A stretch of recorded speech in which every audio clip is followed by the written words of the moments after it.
നമ്മൾ ചില മാമ്പഴങ്ങൾ വിത്ത് ഇതേപോലെ കിളിർക്കാനിടുമ്പോൾ ചില മാമ്പഴ വിത്തുകൾ 2-3 മുള വരുന്നത് കാണാറുണ്ട്.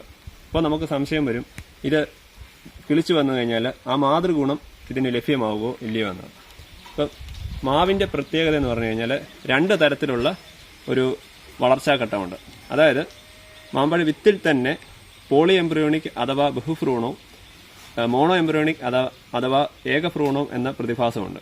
അതായത് ഒരേ ഇനം മാവിൽ തന്നെ അതിൻ്റെ ഫെർട്ടിലൈസ് ആവാതെ, അതായത് ഫെർട്ടിലൈസ് ആയതിനെ പോലും വളർത്താതെ അതിൻ്റെ മാതൃഗുണം കാണിക്കാൻ വേണ്ടി മാത്രം അതിൽ നിന്നുള്ള ഈ വിത്തുകൾ വളർത്തിയെടുക്കാൻ ചില മാവുകൾ ശ്രമിക്കാറുണ്ട്. അതിന് ഏറ്റവും ഉദാഹരണമാണ് കിളിച്ചുണ്ടന്, മൂവാണ്ടന്, ചന്ദ്രക്കാരന് പോലുള്ള മാവുകൾ.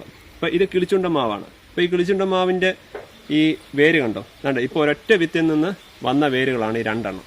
ഈ 2 വേരെന്ന് പറയുന്നത് 2 മാവാണ്, 2 കിളിച്ചുണ്ടനാണ്.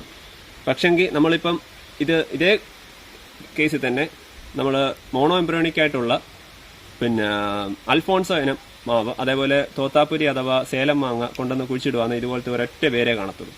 അതെന്ന് പറയുന്നത് ഏകഭ്രൂണമാണ്. അതായത് ഫെർട്ടിലൈസ് ആയതിനു ശേഷം അത് ക്രോസ് പോളിനേഷൻ നടന്നതിന് ശേഷം ഫെർട്ടിലൈസ് ആയിട്ട് അത് പുതിയതായിട്ടാണ് വരുന്നത്. അതായത് അതിനകത്ത് നിന്ന് വരുന്നത് ആ മാതൃ വൃക്ഷത്തിനെക്കാട്ടിൽ ചിലപ്പോൾ കൂടിയ ഒരു സ്വഭാവം കാണിക്കുന്നതായിരിക്കും, ചിലപ്പോൾ കുറഞ്ഞ സ്വഭാവം കാണിക്കുന്നതായിരിക്കും.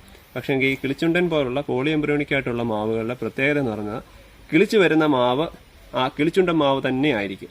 അതായത് മൂവാണ്ടനാണെങ്കിൽ മൂവാണ്ടൻ തന്നെ ആയിരിക്കും, ചന്ദ്രക്കാരനാണെങ്കിൽ ചന്ദ്രക്കാരൻ തന്നെ ആയിരിക്കും.